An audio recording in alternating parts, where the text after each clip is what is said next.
queratán 1 y 2. ¿Dónde están? Córnea, cartílago, discos intervertebrales, núcleo pulposo. ¿Qué hace? Estabilización del colágeno, ¿no? Y tiene una función elástica.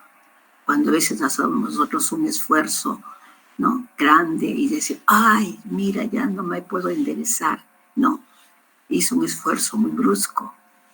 Pues, sulfato de queratán. Muy bien. ¿Y qué tiene el sulfato de queratán? Vamos a ver. Es una unidad de disacárido formado por el N-acetilglucosamina y galactosa. Ven acá, no tiene el ácido glucurónico. ¿A quién tiene? A la galactosa. Entonces, vuelvo a repetir. ¿Qué tiene? El N-acetilglucosamina y galactosa. El contenido de sulfas es variable y puede estar presente en el carbón 6 de cualquier de los azúcares, ¿no? Estos azúcares son muy heterogéneos. ¿Qué quiere decir? Que puede haber otros carbohidratos que también forman acá, ¿no? Entonces, son variados. Los monosacáridos pueden ser variados porque puede contener otros monosacáridos. Como quien, por ejemplo, la fucosa, ¿no? Puede estar acá. Entonces, aquí están. Son los más heterogéneos, por eso dice, pueden estar presentes otros monosacáridos como la manosa, la fucosa, el ácido neuramínico. Pero ya hemos visto qué cosa es el sulfato de queratán. Muy bien. Mejor amplitud. No lo he visto, me he dado cuenta. Muy bien, acá está, ¿no es cierto? Aquí está.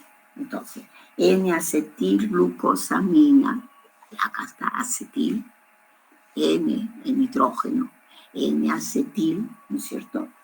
N-acetilglucosamina y unido a la galactosa. Entonces, estos glucosaminos, N moléculas repetitivas, por eso dice son moléculas repetitivas de estos disacáridos. Vamos a hablar del ácido hialurónico, ¿no? Tanto que hemos hablado del ácido hialurónico. Muy bien, ¿qué tiene? Vamos a ver. Presencia, humor vítreo, líquido sinovial, cordón umbilical, piel, cartílago. ¿Y qué función? Morfogénesis, propiedades osmóticas, ahí está, en los líquidos extravasculares, ¿no? Ahí está, el ácido hialurónico. Muy bien, ¿y qué lo constituye el ácido hialurónico? Son unidades de disacáridos, acetilglucosamina y ácido glucurónico. Vuelvo a repetir, el ácido hialurónico, ¿qué tiene? Tiene acetilglucosamina y ácido glucurónico. A ver. Acá está. Acetilglucosamina y ácido glucurónico.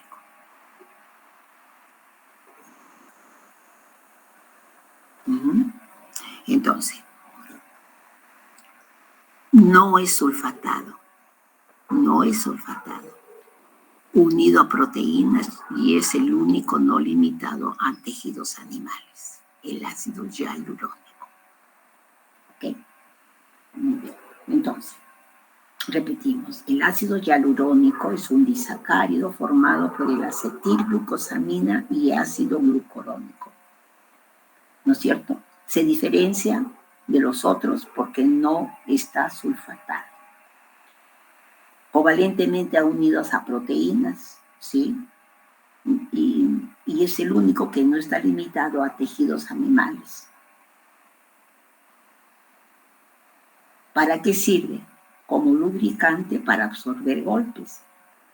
Se encuentra en el líquido sinovial de las articulaciones, en el humor vítreo del ojo, en el cordón umbilical, en el tejido conjuntivo laxo. ¿No? Está. Ahí está con más aumento. Bien. Sulfato de dermatán. Acá está. ¿Dónde está?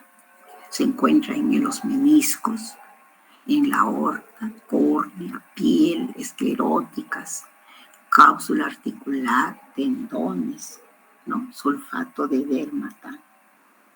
¿Ya? Entonces, la unidad de disacárido, ¿de qué está formado? De N-acetilgalactosamina, N-acetilgalactosamina y ácido hialurónico, con cantidades variables de ácido glucurónico. Ahí está. Entonces, no se olviden.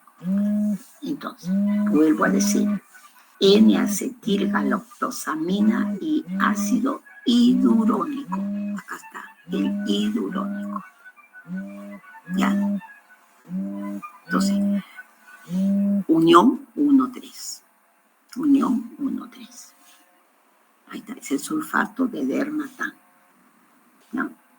Entonces, vuelvo a decir, esta unidad de disacárido está formado de N-acetilgalactosamina y ácido hialurónico, ¿no? Se encuentra en la piel, en los vasos sanguíneos, en las válvulas cardíacas. Vamos a hablar ahora de heparina. Heparina. Ajá. Es una unidad de disacárido formado de glucosamina y ácido glucurónico o hialurónico. A ver. Es un heteropolisacárido simple que no forma parte de la sustancia fundamental. Es un anticoagulante natural, ya lo sabemos, ¿no? Liberado por los mastocitos, por ejemplo, de hepático o del pulmón, ¿no? Entonces, la heparina es un componente intracelular de los mastocitos. Muy bien. Entonces, ¿y de qué está formado? Está formado de glucosamina y ácido glucurónico o hialurónico, ¿no?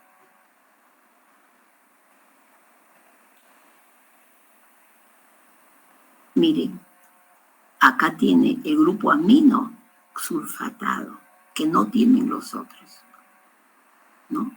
Que no tienen los otros, ¿no?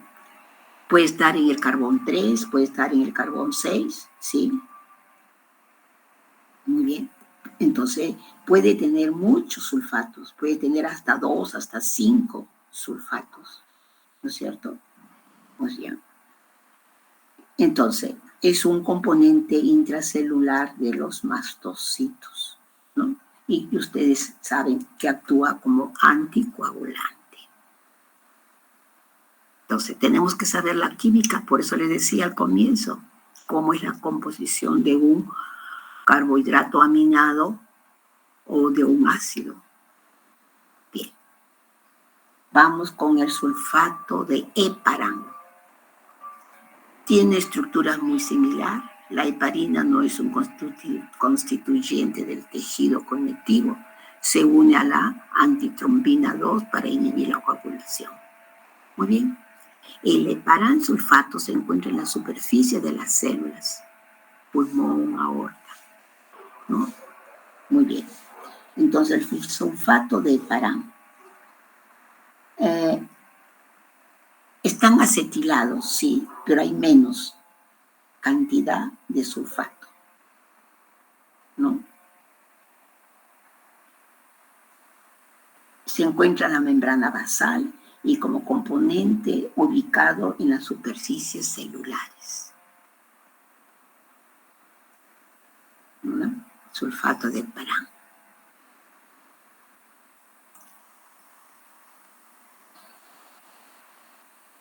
Ahora vamos a hablar ¿de qué? De las mucopolisacaridosis. Mucopolisacaridosis. O sea, estas glucosaminoglucanos pueden ser degradadas por hidrolasas lisosómicas. ¿Ya? Escuchen. Estas sustancias son degradadas por hidrolasas lisosómicas. Pero ¿qué pasa cuando no hay estas enzimas? Aparece la mucopolisacaridosis. Ahí está. ¿Y qué cosa es? Es un trastorno hereditario. A ver, clínicamente, son desórdenes que afectan a muchos órganos.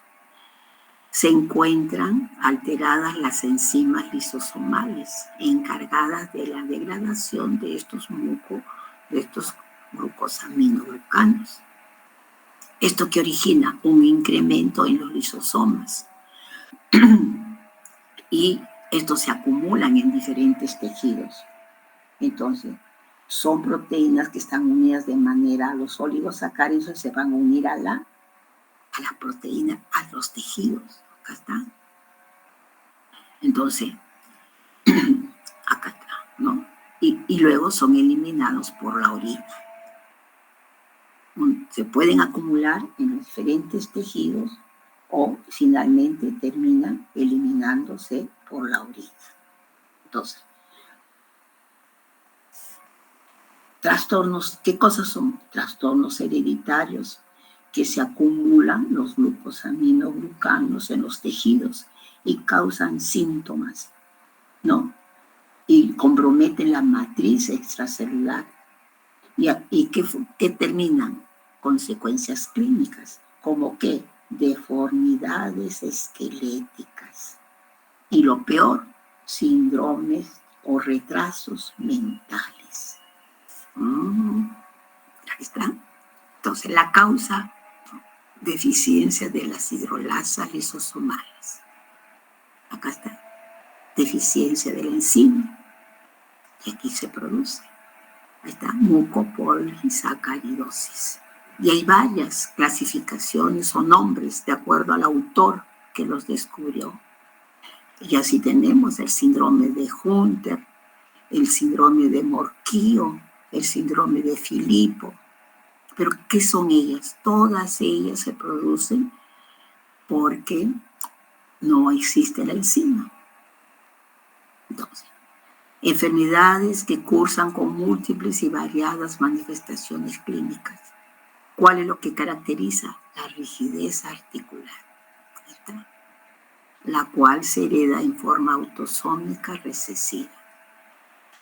Y mayores consecuencias, el retraso mental. Y aquí tiene varios tipos. El síndrome de Hunter, el síndrome de Hunter, acá está, Sanfilippo A, Sanfilippo B, variedades. ¿Cuál es el defecto? La enzima. ¿Y qué síntomas? Ya les he dicho, por ejemplo, en la enfermedad de Hunter, que hay anulamiento de la córnea, ¿se dan cuenta? Enfermedades cardíacas, retraso mental y mortalidad temprana. En la enfermedad de Hunter, miren, igualito, deformaciones faciales y físicas. Entonces, este es un problema, ¿no es cierto?, de tipo congénito, carencia de la enzima, que acá, por ejemplo, el síndrome de Hunter, que no existe la enzima que degrada, ¿no es cierto?, este glucosaminoglucano. Y entonces estas sustancias se acumulan en los tejidos, ¿no? Ahí está.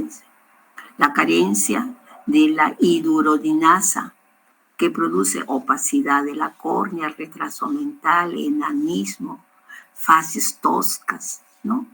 Complejo, compromiso de las vías respiratorias. ¿Están? ¿Cuál es el problema? Afecta la degradación de los sulfatos del dermatán y del heparán. y por lo tanto se acumulan en las arterias o en los tejidos y hay una muerte temprana. ¿Está? Igual podemos decir de los otros tipos, ¿no? Este es más grave porque esto se necesita varias enzimas para que degrade el glucosaminoglucano. Mire, varias en el síndrome de San Filipo. Se necesitan 4 enzimas enzimáticas para eliminar los residuos del glucosamino sulfatado o acetilado del sulfato de parano. Todas estas enzimas. Y si no existen, pues se acumulan en los tejidos, ¿no? Aquí hay una representación, ¿no? De Hunter, San Filipo, enanismo, retraso mental.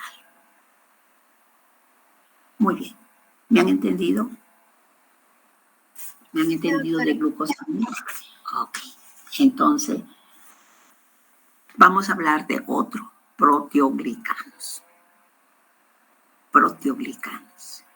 A ver, constituyente principal del tejido conectivo. A ver, vamos a ver. Proteoglicanos. ¿Qué cosa está diciendo? Proteína unida al carbohidrato. ¿Cuánto hay? Gran cantidad de carbohidratos y poco de proteína. ¿Está? Entonces, ¿qué son? Unidades repetidas de disacáridos más exosamina. Acá está. Glucosamina unidos a la de galactosamina.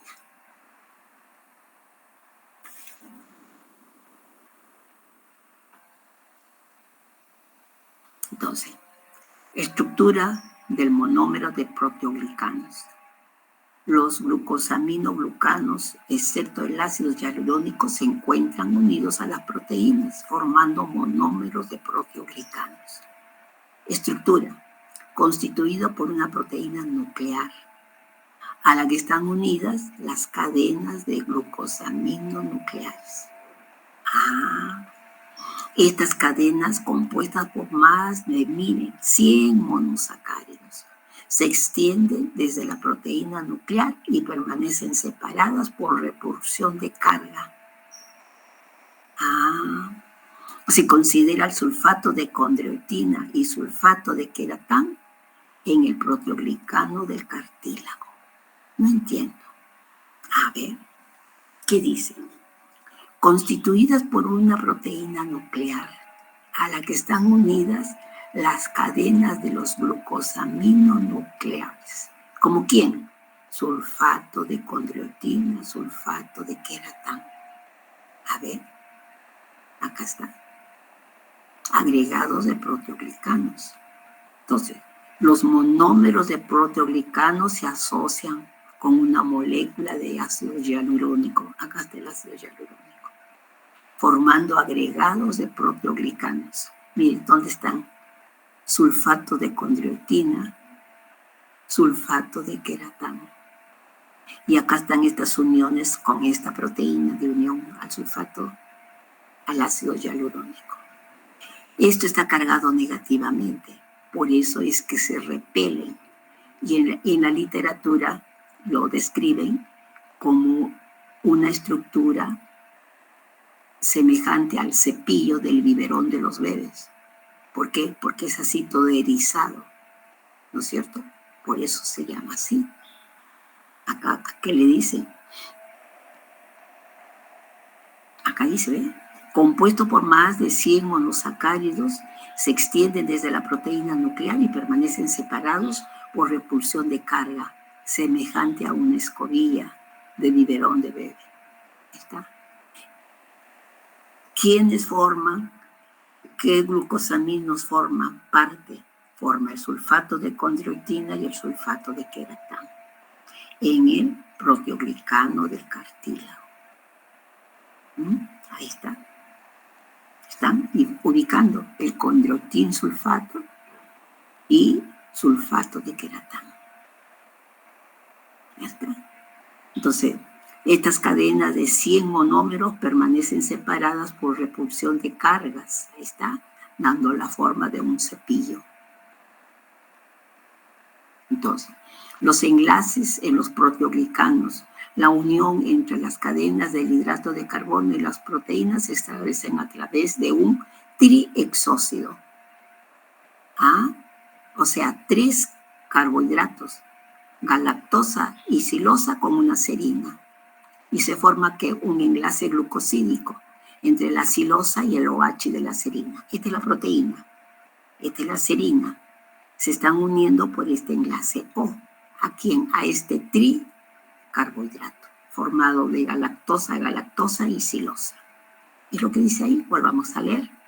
Los enlaces en el proteoglicano, la unión entre las cadenas de hidrato de carbono y las proteínas se establece a través de un triexócido, formado de ¿qué?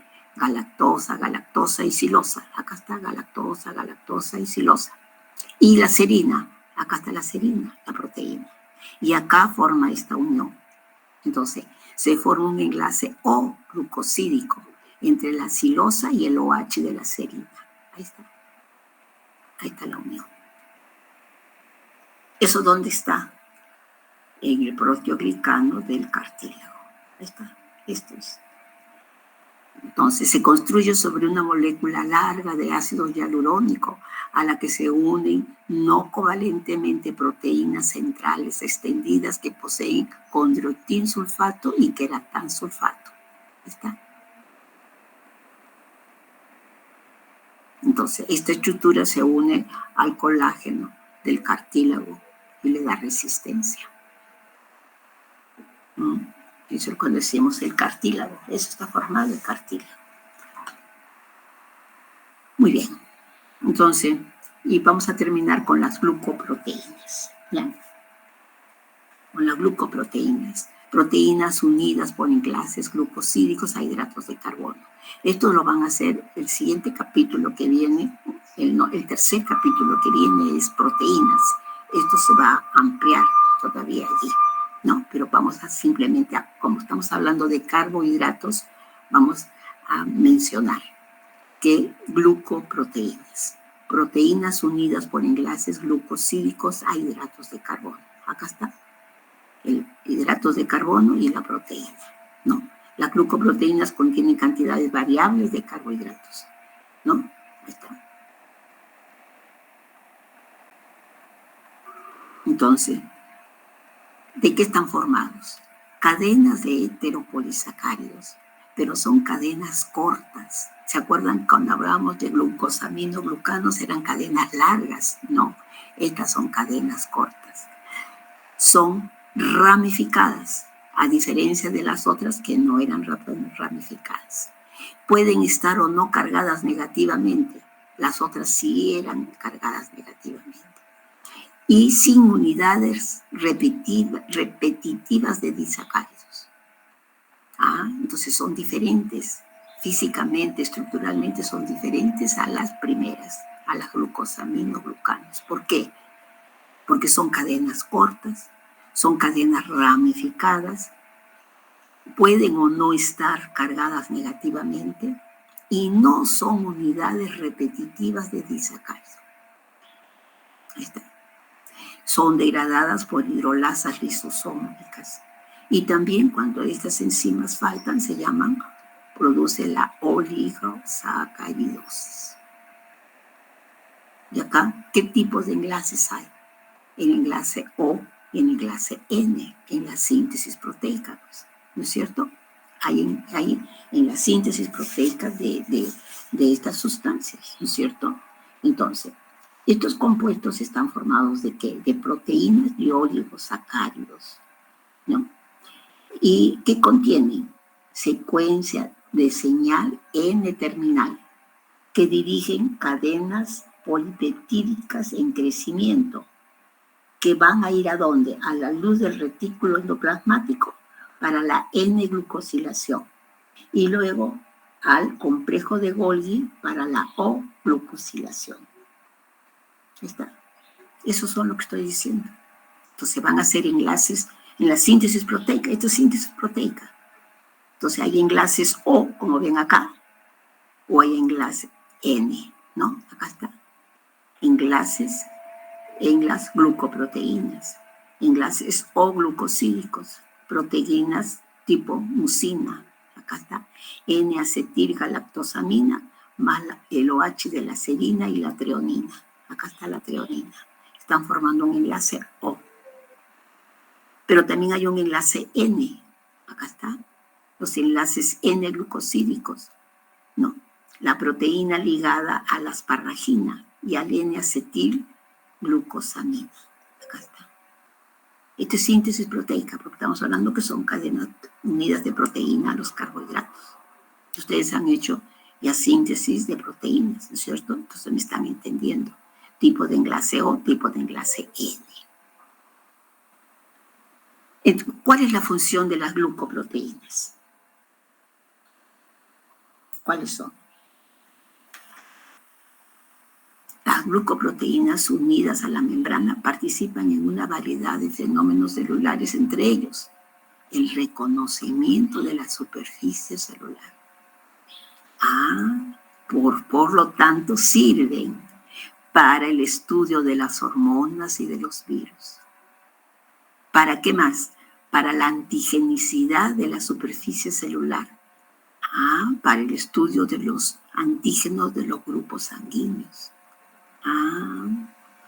Como componente de la matriz extracelular y de las mucinas del tubo digestivo y del sistema urogenital, actuando como lubricantes biológicos protectores. Ahí está. Todas estas secreciones mucosas son la característica, es por eso. Ahí está. Casi todas las proteínas globulares en el plasma son glucoproteínas. Acuérdense de las mucinas, ¿no? Que cubren las mucosas del estómago e intestino delgado, haciéndolos resistentes a los ataques de las secreciones digestivas. ¿Qué hacen? Protegen la superficie de estos órganos contra la autodigestión inducida por las enzimas proteasas. Entonces están funcionando como un protector celular. Muy bien.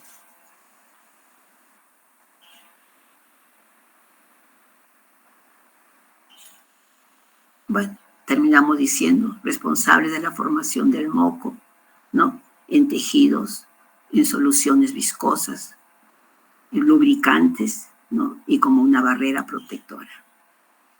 Y interviene como componentes de los ligamentos, tendones, cartílagos, huesos. Bien. Ok. Entonces, esto faltaba de carbohidratos complejos. Entonces, vamos 5 minutitos y vamos a cambiar de la siguiente clase. Vamos a hacer una clase de carbohidratos muy importante también. No demoremos 5 minutos, caminen un poquito, tomen un poquito de agua. Sí, doctora. Ok. Entonces, ahora vamos a hacer las 2 clases de nutrición. Los de bioquímica, hasta ahí entraría para lo del examen, ¿verdad? En la parte de nutrición vamos a ver esta y la que sigue. Vamos a hablar de fibra dietética, ¿no? Con muchísima aplicación en el campo, en la carrera de ustedes. Vamos a ver.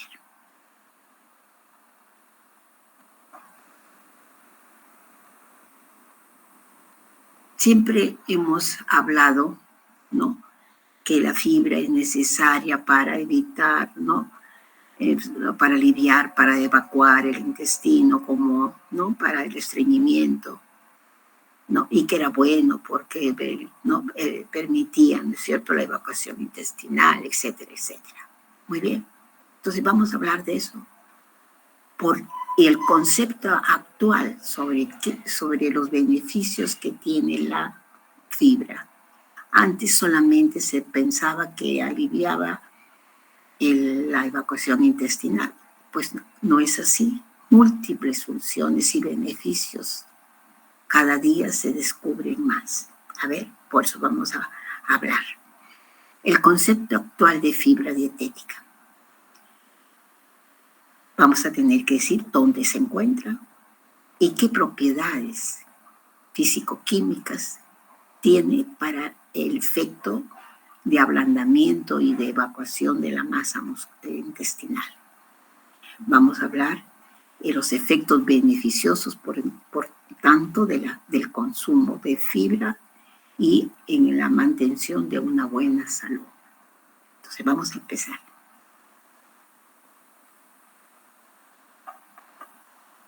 ¿Dónde está? Ya les he dicho. Ese es el reto que vamos a tener todos los días, porque la consulta que recibimos van a decir, oye, yo sufro de mucho estreñimiento, ¿qué debo comer? ¿A qué hora debo comer? ¿Cuánto debo de comer? ¿No es cierto? Entonces, tenemos que seleccionar para poder aconsejar bien. Entonces, ¿qué vamos a decir? Que la fibra dietética es la parte comestible de las plantas o hidratos de carbono análogos. ¿Sí? Entonces, es la parte comestible de las plantas. ¿Qué tienen las plantas? Tienen carbohidratos, pues. Por eso dice, parte comestible de las plantas o hidratos de carbono análogos que resisten a la digestión y absorción en el intestino delgado, con completa o parcial fermentación en el intestino grueso. Ajá, ese es el concepto. Muy bien. Veamos, beneficios de la fibra. Miren ustedes, ya no se centraliza que acá, intestino, ¿no? Miren ustedes, corazón. Disminuye la absorción de colesterol, ¿no? Manteniendo un organismo saludable, ¿no? Un sistema circulatorio aceptable. El colon ayuda a prevenir el cáncer de colon. Intestino, y laxante natural, ¿ok? Estómago, reduce la velocidad del vaciamiento gástrico, por ende, reduce el apetito. Intestino delgado, disminuye la absorción del azúcar y beneficioso en el caso de diabetes. ¿Vieron? Entonces, la fibra, múltiples beneficios. ¿Ok? Vamos a empezar entonces.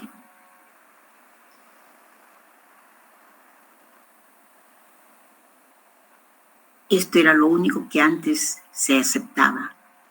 Intestino como laxante natural que alivia el estreñimiento. Hoy día vamos a ampliar este conocimiento. A ver, ¿qué pasa si no comemos fibra? Ahí está. Enfermedades, aparecen las enfermedades. Vamos a ver, la ingesta reducida de fibra dietética. ¿Qué produce? Una disminución del residuo intestinal, claro, porque no hay masa, pues, no hay residuo. Por lo tanto, el tránsito fecal está lento. ¿Y qué aparece? El estreñimiento. Y cuando hay estreñimiento aparecen los divertículos. Ajá. ¿Qué más? La ingesta reducida de fibra que hace absorción aumentada de hidratos de carbono, de grasas y colesterol. Por lo tanto, aparición de obesidad, de diabetes, de hipercolesterolemia. Muy bien. ¿Qué más? Fermentación bacteriana alterada. Entonces, no hay fermentación bacteriana. Por lo tanto, hay déficit de producción de ácidos grasos de cadena corta y está asociado con la aparición de enfermedades inflamatorias del intestino. Muy bien. Aumento luminal de los contenidos de carcinógenos. Y por eso que hoy día hay bastantes estudios donde asocian la aparición de cáncer, la incidencia de cáncer y la falta de fibra dietaria. Vean, les voy a poner los estudios epidemiológicos que hay al respecto. A ver, aquellas personas que consumen fibra, ¿como quién? Pues por ejemplo, la población de Uganda, en el África, es una población pobre y que come muchos vegetales, ¿sí? Y su evacuación intestinal es voluminosa, ¿sí? Blanda. En cambio, el sujeto, las poblaciones de los países industrializados, no comen mucha fibra, más los alimentos de época, grasas y carbohidratos, y la aparición de cáncer colónico es alta. ¿Vieron? Por eso es que los estudios hoy día están enfocados en esa dirección, en esa dirección. Bien, sigamos. Entonces no se olviden. La absorción aumentada de hidratos de carbono, de grasas y colesterol pueden aparecer, de determinar la obesidad, problema grande hoy día en el país, sobre todo en niños, diabetes, alta incidencia, el tema que ustedes tienen, los dos temas que ustedes tienen en el curso, obesidad, diabetes, hipercolesterolemia y riesgo cardiovascular. Ahí está. Si ustedes no sacan provecho ahora de sus seminarios y del curso, están perdiendo una oportunidad grande para que mañana ustedes puedan hacer la prevención, ¿no? Prevención en todas estas enfermedades. Sigamos.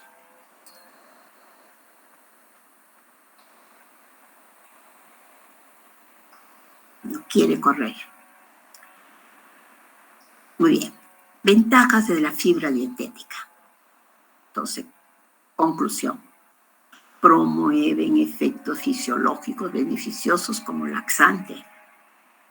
¿Por qué? Porque aumentan el volumen de las heces, acelerando el tránsito intestinal. Claro. Entonces el empuje, el reflejo, ¿no?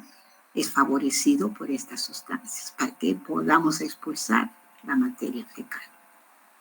Atenúa los niveles de colesterol y o de glucosa en sangre. ¿Qué cosa quiere decir? Que va a impedir que nosotros podamos absorber con mucha facilidad el colesterol y la glucosa, como vamos a ver. Por eso es como es que hoy día se aconseja que el sujeto diabético, por ejemplo, coma mucha fibra en lugar de muchos carbohidratos. ¿Está? Previene la diabetes, enfermedades cardiovasculares, obesidad, enfermedades de tránsito digestivo, como el estreñimiento crónico y la divertículos. Y finalmente, prevención del cáncer colónico. Eso dice la diapositiva que les da. Bien. Pero tengo que saber qué cosa es la fibra. ¿Qué cosa está compuesta la fibra? De polisacáridos, ¿está? De oligosacáridos. Está compuesta de análogos de hidratos de carbono, derivados no hidratos de carbono. Todos estos forman la fibra. A ver. A ver, componente de la fibra dietética.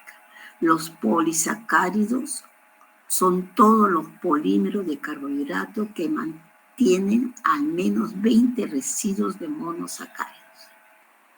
El almidón digerido y absorbido en el intestino delgado es un polisacárido denominado polisacárido no almidón para aquellos que llegan al colon y poseen efectos fisiológicos de la fibra. Bien.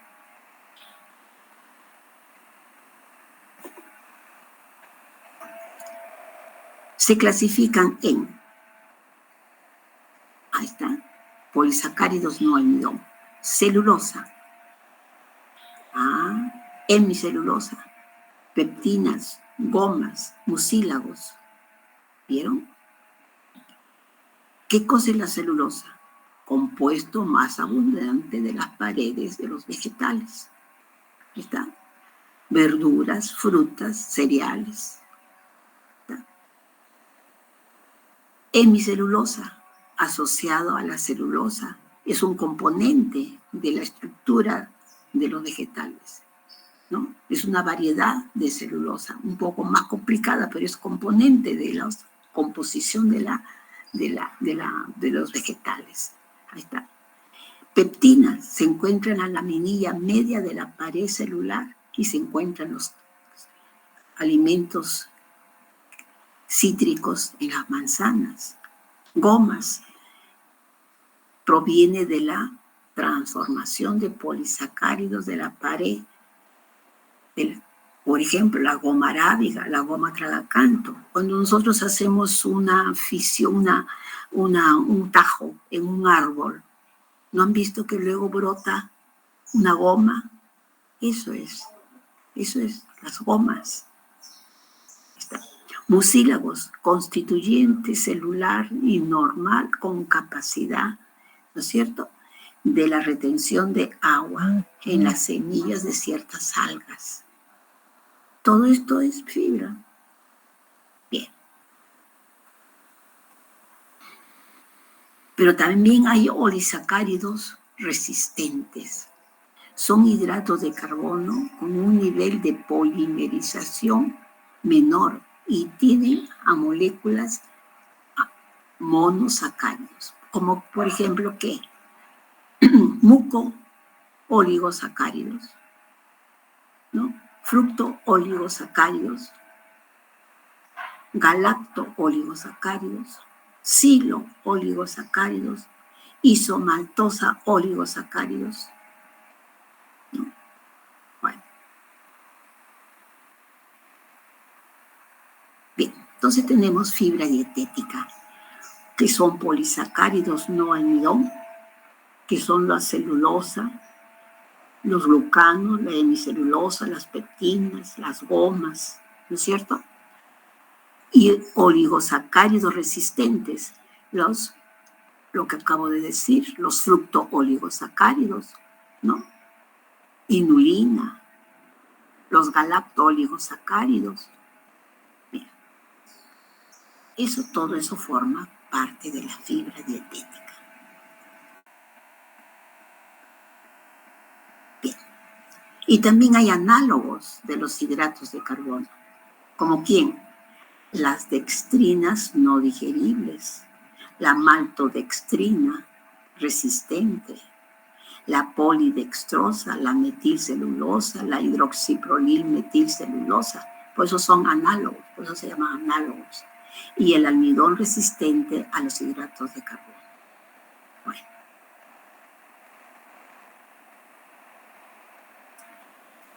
Los vegetales tienen lignina, sí. Ceras, sí. Fitatos, sí. Cutinas y suberinas, sí.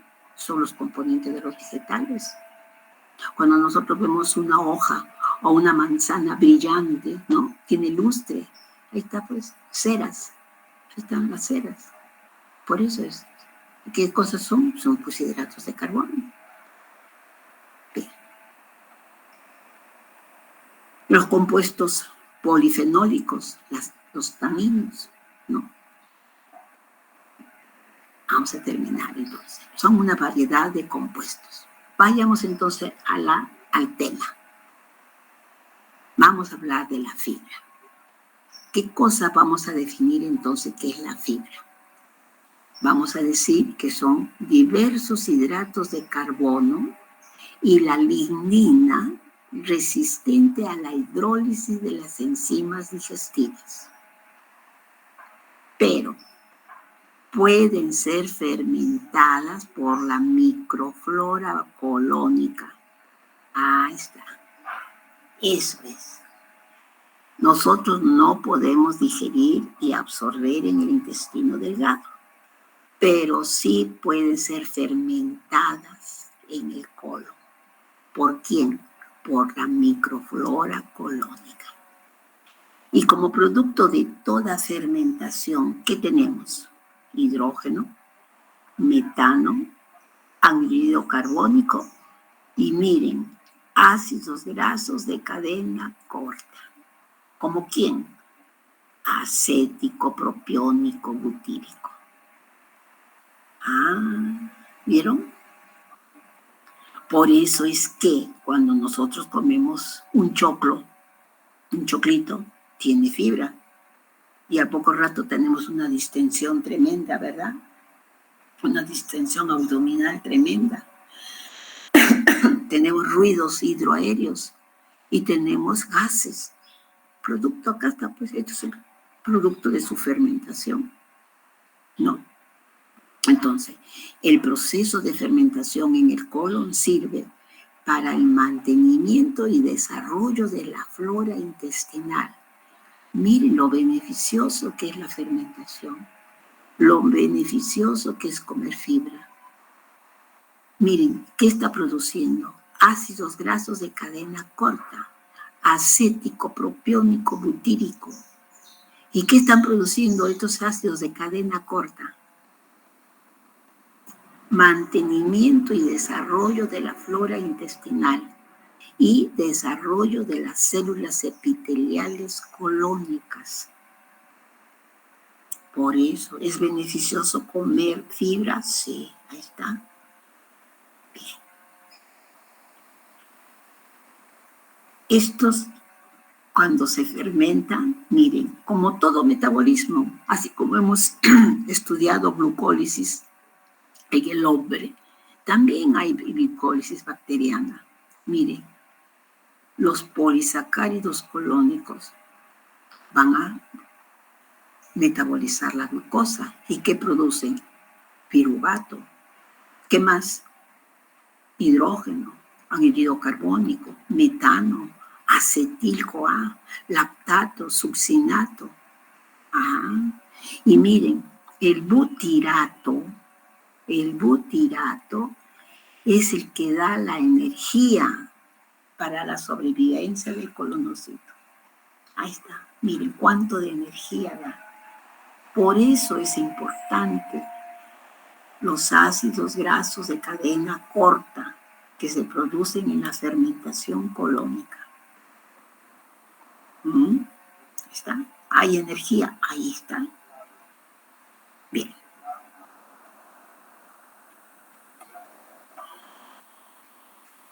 No quiere correr. Bueno, entonces, ¿qué decimos?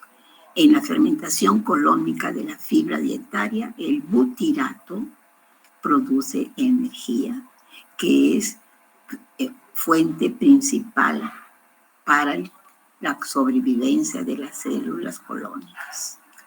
¿Está? Bien. Acá está. Efectos derivados de la producción de ácidos grasos de cadena corta después de la fermentación por la microbiota. Acá están, en nuestro alimento. ¿Y qué pasa en el colon? Fermentación, ¿no es cierto? Acá hay proliferación de los bifidobacterias y de los lactobacilos. ¿Qué van a producir? La fermentación. ¿Y qué van a dar? Ácidos grasos de cadena corta. Aquí están. Propionato, butirato, acetato. Aquí están. Y que luego van a entrar a su metabolismo. Miren, ¿ven? Este efecto de la producción de ácidos grasos favorece ¿qué? Energía, que acabamos de ver. Absorción de sodio y agua. Crecimiento y diferenciación de los colonocitos. Es la importancia de los ácidos grasos de cadena corta. La función que desarrolla en el organismo. No se olvide. Entonces, favorece liberación de energía, favorece la absorción de sodio y agua, favorece el crecimiento y diferenciación de los colonocitos, inhibe el crecimiento de las células tumorales y activa la integridad de la mucosa colónica. Todos esos beneficios se atribuyen a la fermentación. Ese es el beneficio de la fibra. Bien, sigamos.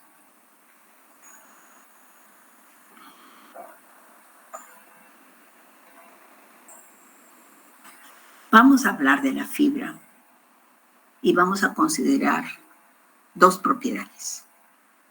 Cómo se comportan frente al agua y su capacidad de fermentación en el colon, claro.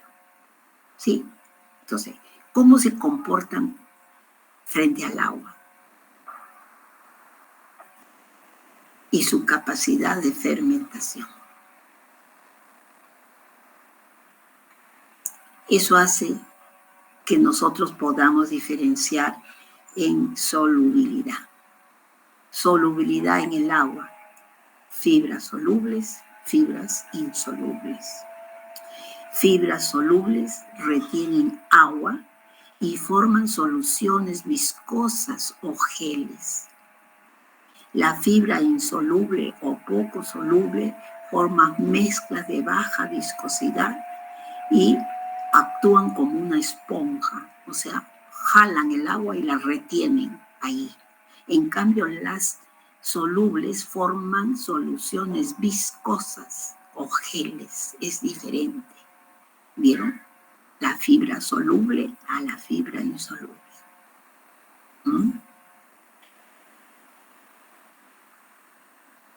Acá está, la fibra insoluble forma mezclas de baja viscosidad y actúan como esponja. O sea, ahí como que retienen el agua, ahí lo engloban el agua. ¿Por qué? Porque eso va a ayudar a expulsar la ampolla rectal. Eso es. Bien. Entonces, propiedades físico-químicas de la fibra soluble. Forman geles, distienden el estómago e inducen la saciedad. Ahí está. Absorben nutrientes. Ahí está. Miren, absorben nutrientes. Expanden la interfase acuosa intestinal e interfieren con la absorción de nutrientes. Fermentan bajo la acción microbiana colónica y protegen la barrera intestinal.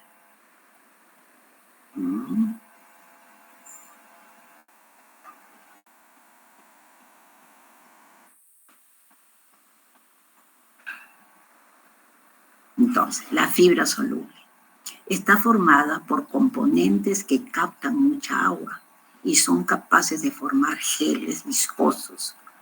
Es muy fermentable por los microorganismos intestinales, favoreciendo la creación de flora bacteriana. Regula los niveles de colesterol y azúcar en la sangre y presente en las legumbres y cereales. Está presente en las legumbres y las cereales. Interesante, miren, que dice, está formada por componentes que captan mucha agua y forman geles, que es muy fermentable por los microorganismos intestinales y favorecen la creación de flora bacteriana. Regulan los niveles de colesterol y azúcar en la sangre. A ver, ¿cómo así? Vamos a ver. Y la fibra insoluble, vamos a ver. Elevada resistencia a la digestión microbiana. Incrementan el volumen y reducen la consistencia de las deposiciones. Incrementan el diámetro luminal del colon y reducen su presión intraluminal. Aceleran el tránsito intestinal. Y absorción de quimiotóxicos y cancerígenos. ¿A quién se atribuye esta propiedad? A la lignina. La lignina hasta hoy en día se atribuye esa propiedad de anticancerígenos, absorción de quimiotóxicos. Ahí está. Bien. ¿Dónde se encuentra? Fibra soluble e insoluble. Acá está.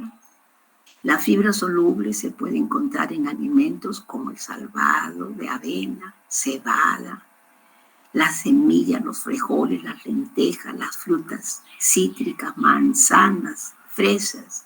Cuando nosotros nos pregunten, oye, ¿sabes qué? Mi familiar tiene mucho estreñimiento. Perdón.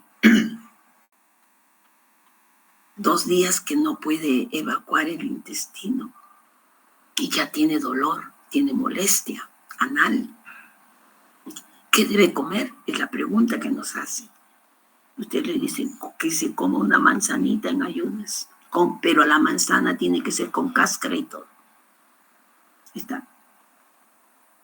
Entonces, la fibra insoluble se encuentra en alimentos tales como el trigo entero, productos de granos enteros, ¿no? El salvado de trigo.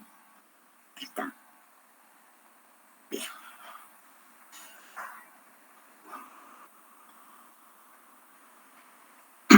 Entonces, ¿qué pasa con la fibra? A nivel intestinal, favorece los movimientos intestinales, aumenta el volumen de las heces y estimula la expulsión hacia el exterior. Ahí está. Eso es.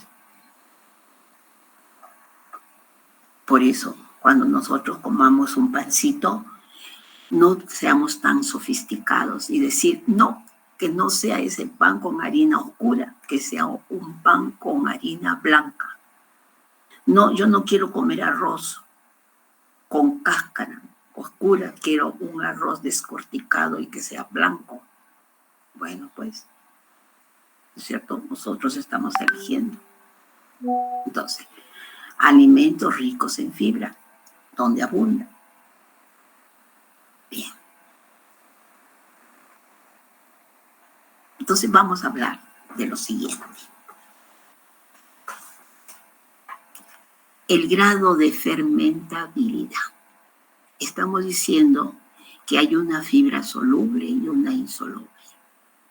Entonces, la fermentación total en el colon de la soluble. ¿Quién forma la soluble? Las gomas, la peptina, los mucílagos. ¿Quién forma la insoluble? La hemicelulosa, la celulosa y la lignina. Estoy diciendo, ¿cuáles son estas sustancias fermentables en el colon y que forman parte de la fibra soluble? Gomas, peptinas, mucílagos. Y la insoluble, ¿no? Tiene una fermentación parcial en el colon. Hemicelulosa, celulosa, lignina. Bien. Entonces, desde el punto de vista de fermentación en el intestino grueso, las fibras pueden ser poco fermentables, ¿sí? Que son fibras ricas en celulosa y lignina, que son bastante resistentes a la degradación, son insolubles. Muy fermentables, fibras ricas en hemicelulosa, ácido glucurónico y peptinas, que son fermentadas y degradadas por la flora del colon y son solubles. Bien. Nosotros queremos saber qué alimentos tienen mayor cantidad de fibra, mayor de 2 gramos por 100 gramos de alimento. Miren, todo eso tenemos nosotros. Como les he dicho, maravilloso país es nuestro. Todo el año tenemos. apio, brócoli, coliflor, pimientos, nabo, ¿no es cierto? Ciruelas, membrillos, naranja, peras, frutos secos, arroz integral, pan integral. Cuando ustedes van a tener algún día una visita de un paciente y le va a venir a decir, doctor, no puedo evacuar el intestino, estoy sumamente estreñida, tengo dolor, no puedo evacuar. Entonces, ¿qué debo comer? Y usted le va a decir, vaya a la farmacia y cómprese un frasco de Ciruelax. Y Ciruelax no es otra cosa que ciruelas. Que se coma 3, 4 ciruelas en ayunas. Ya está. Ahí está. Manzanita, ahí está, una manzana, pero con cáscara, ¿no? Lavarla bien con cáscara. Pan integral, arroz integral, ahí está.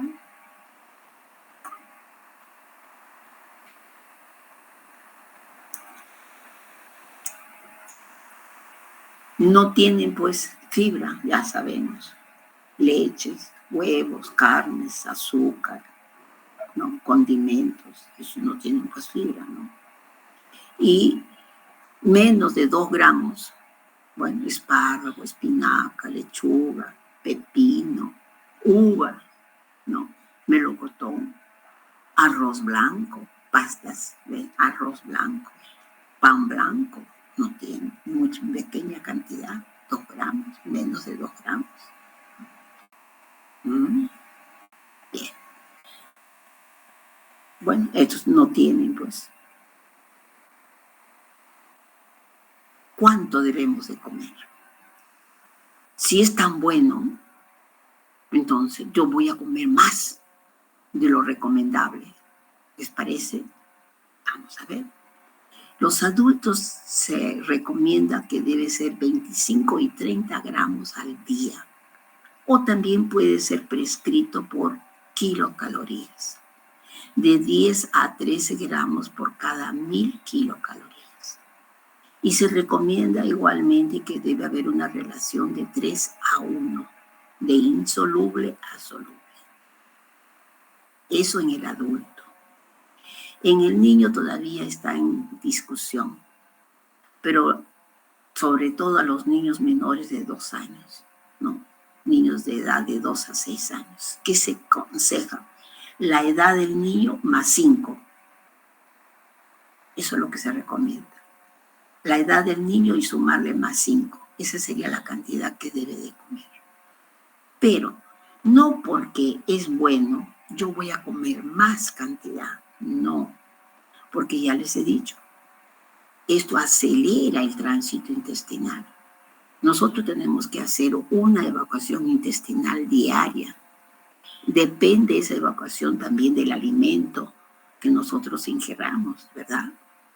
Entonces, si alimentamos con alimentos que aceleran el tránsito, naturalmente va a ser más de una vez, ¿verdad?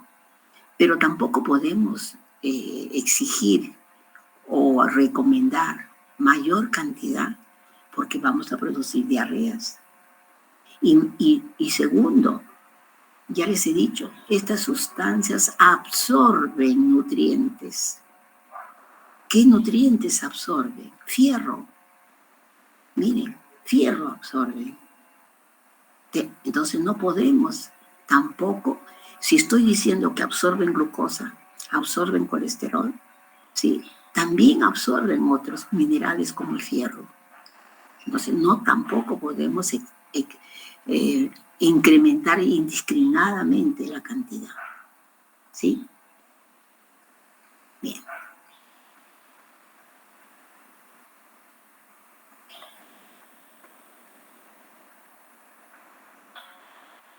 ¿Cómo cubrir el requerimiento diario de fibra vegetal? Es la pregunta. Para poder cumplir con la recomendación diaria de 30 gramos de fibra, deberíamos ingerir al día 2 frutas. Miren, 2 frutas. Nosotros comemos fruta todos los días. No les digo 2, una. ni una comemos. Nuestra permanencia a veces en la universidad no lo hacemos, pues. Entonces tenemos que comprar nuestra frutita y comer, ¿no? 2 a 3 frutas al día. ¿Está? Yo he tenido oportunidad de conversar con los oncólogos. Los oncólogos, ¿qué les dice eso? Vegetales y 2 a 3 frutas al día. Así, de frente. 150 gramos deberíamos de vegetales. 50 a 60 gramos de pan integral, ¿no? Salvado de trigo, 50 gramos, ¿no? Para poder cubrir, ¿no es cierto?, nuestro requerimiento. Bien. Acabamos de decir que es beneficioso porque absorbe nutrientes. A ver, la fibra y el metabolismo de la glucosa. A ver, ¿qué dice? La fibra soluble, las gomas, pectinas, reducen la absorción de glucosa. Fíjense, ¿qué hace? Incrementan la velocidad de reducción del vaciamiento gástrico, alteran la motilidad del intestino delgado, reducen la velocidad de la digestión del almidón, reduce la entrega de nutrientes al intestino. Por eso que en diabéticos se recomienda reducir en los alimentos glicémicos y aumentar la cantidad de legumbres y frutas.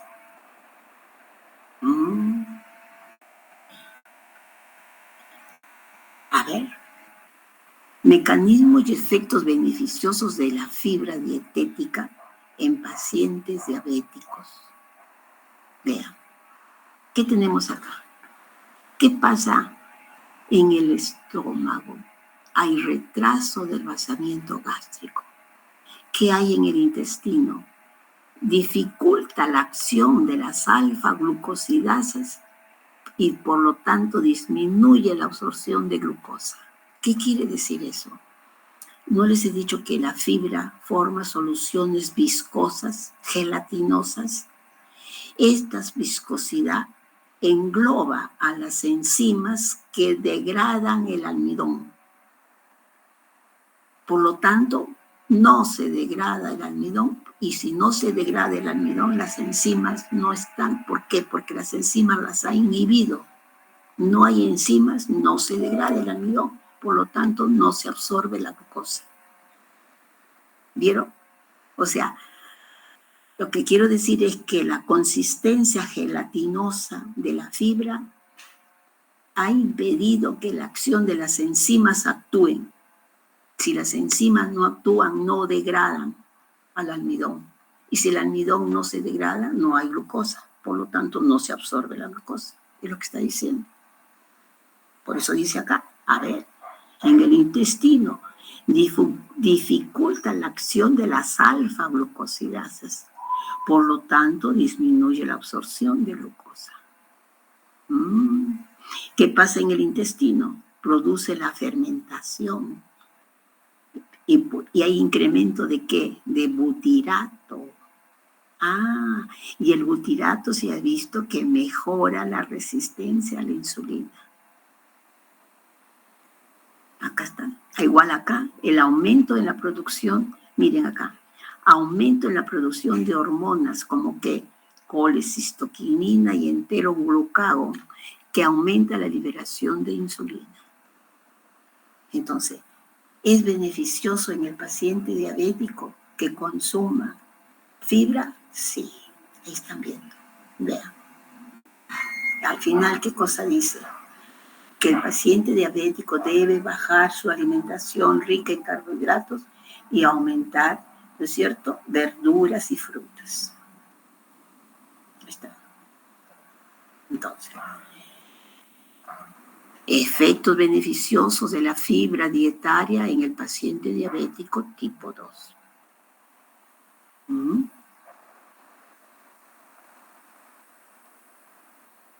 Fibra del metabolismo lipídico.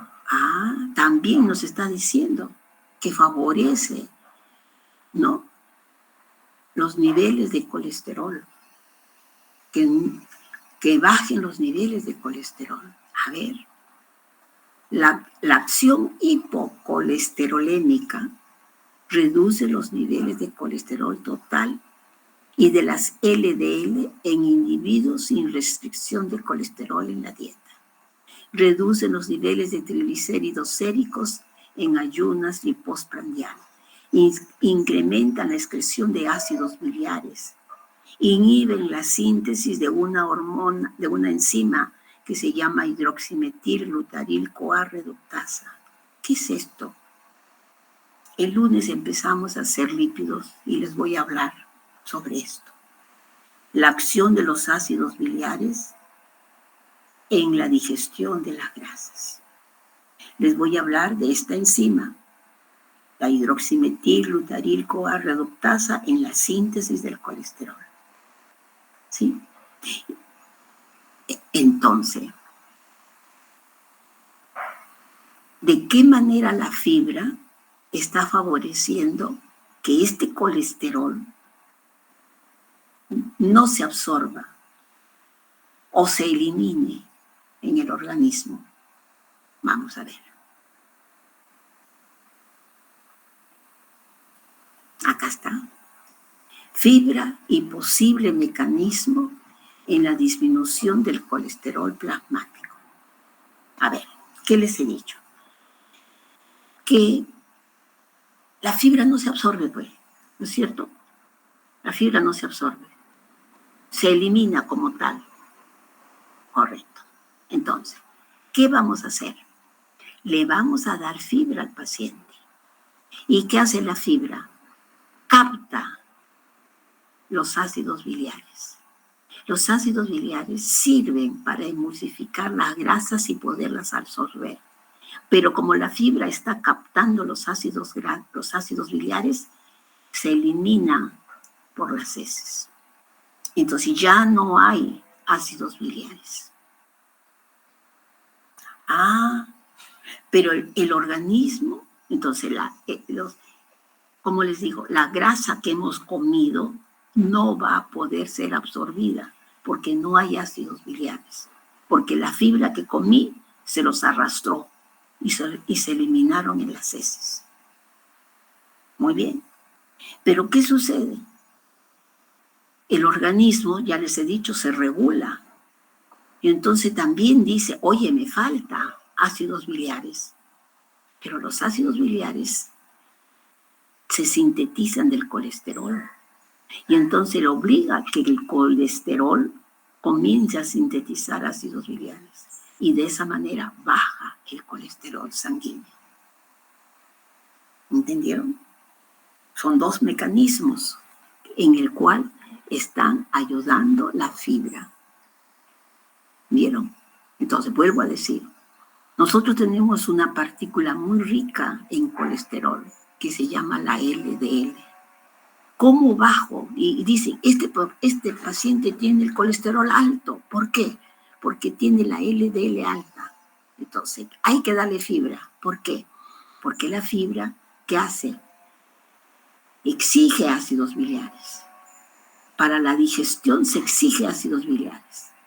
Pero la fibra se los ha captado. Pero entonces, ¿qué hace el organismo? Le saca el colesterol de la LDL y el colesterol sintetiza los ácidos biliares. Por lo tanto, está disminuyendo los niveles de colesterol plasmático. Doble mecanismo. ¿Vieron? Doble mecanismo. E inclusive, vean acá, ven, las sales biliares se están eliminando con la fibra por las heces. Está obligando que a las LDL que tienen colesterol, el colesterol sea utilizado para que sintetice ácidos biliares, porque el organismo lo necesita.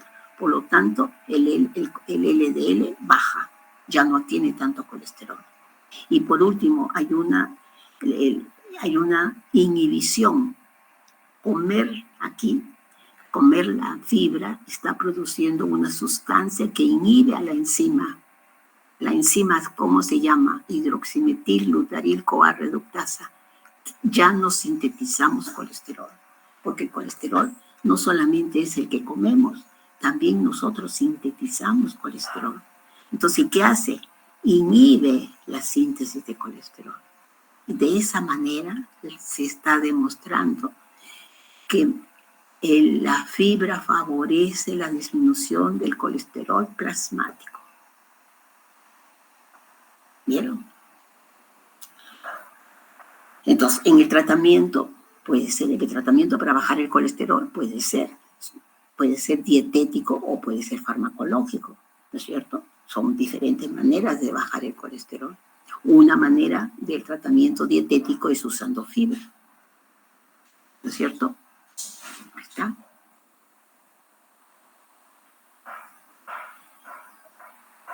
Entonces, esto mismo podemos aplicar en el obeso, claro, el obeso igualito. ¿Cómo así? Incrementa la saciedad. ¿Cómo así? Al disminuir el vaciamiento gástrico. ¿Qué quiere decir eso? Que el paciente siempre se va a sentir lleno, porque tiene, ¿no es cierto?, el incremento ha disminuido el vaciamiento gástrico. Entonces me siento lleno, ya no como, pues, limito mi ingesta. Por eso dice, ¿no? Por lo tanto, se reduce la absorción de nutrientes, disminuye el contenido calórico, disminuye de peso. Entonces, la fibra también está recomendada para bajar de peso. También está recomendada para que haya en la dieta del paciente obeso presencia de fibra. ¿Mm?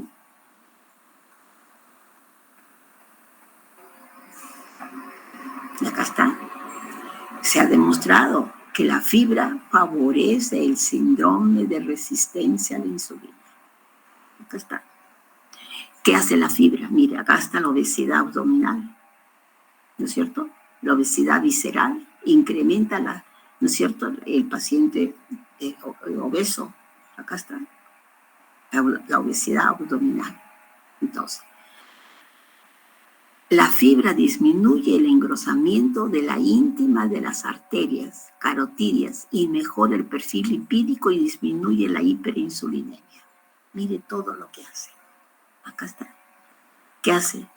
La obesidad visceral incrementa la secreción de citoquinas, aumenta el flujo de ácidos grasos. Mire. Entonces, resistencia a la insulina, que produce hiperinsulinemia, compromete el factor trófico. La resistencia a la insulina, que hace hipertensión arterial. Resistencia a la insulina, dislipidemia y dificultad de la fibrinolisis.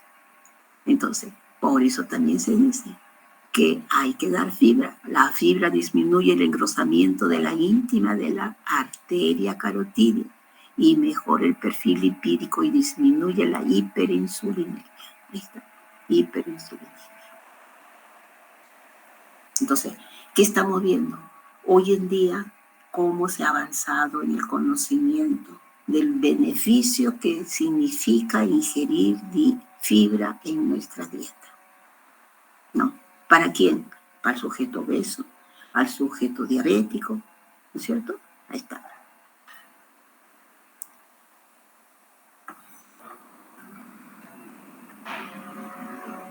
Bien.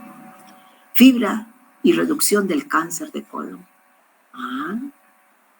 Dilución de carcinógenos, captación y excreción de carcinógenos, que eso les dije que lo hace la lignina, incrementa el tránsito intestinal, alteración del contenido microbiano en el colon, alteración del metabolismo de las sales biliares.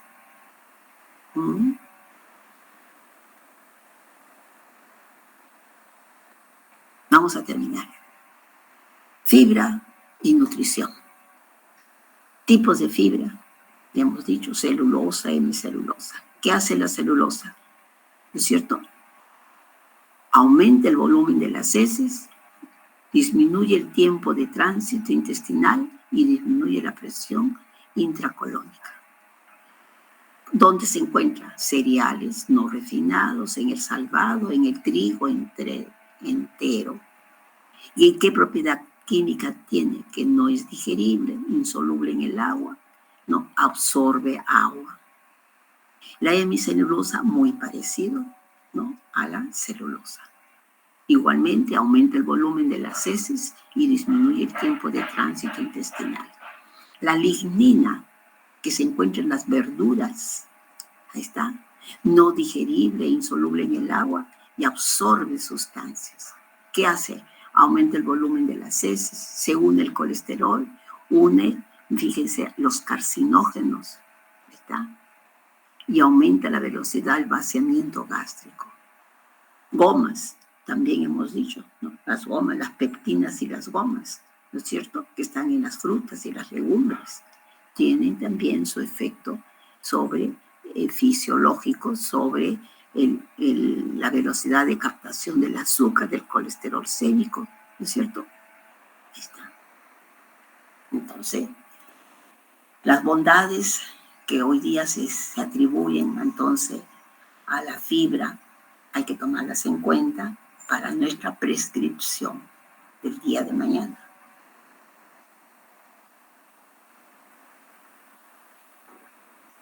Bien. Vamos a terminar diciendo: desventaja en el uso de fibra.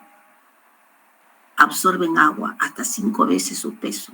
Por eso les digo, hay que consumir agua cuando comemos más fibra. Presentan el inconveniente de eliminar más rápidamente ciertas sales minerales, como ¿quién?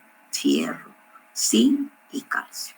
Por eso les he dicho, la cantidad que se tiene que ingerir es la prescrita, no porque me va a favorecer la evacuación, voy a comer más. No es así. Tiene sus ventajas y desventajas. No.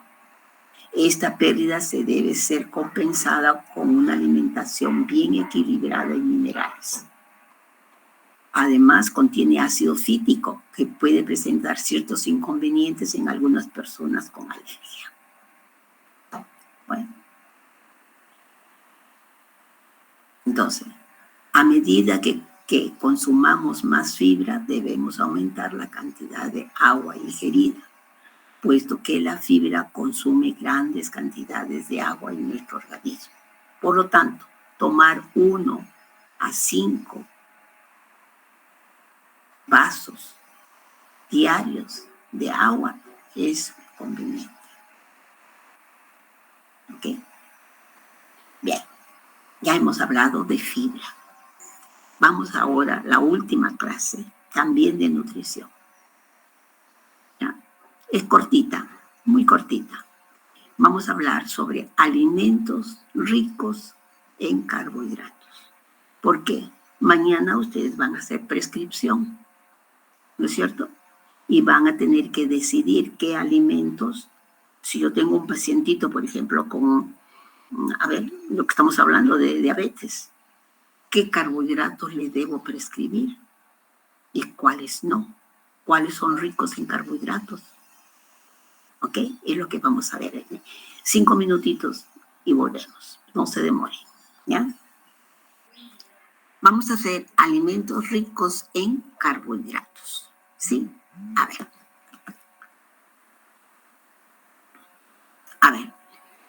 Nosotros tenemos esta variedad, ¿no? En todo el año tenemos, ¿no es cierto? Pero ¿sabemos cuál de ellos tiene mayor cantidad o menor cantidad de carbohidratos? Entonces esa es la pregunta y ese es el tema de ahora. Mañana cuando ustedes quieran prescribir, ¿no?, un incremento o una disminución de ellos, pues tengo que hacer mi selección del alimento. A ver, ¿ustedes han comido una zanahoria cruda? ¿Han comido? ¿No me contestan? Ya. Sí. ¿Es dulce o no?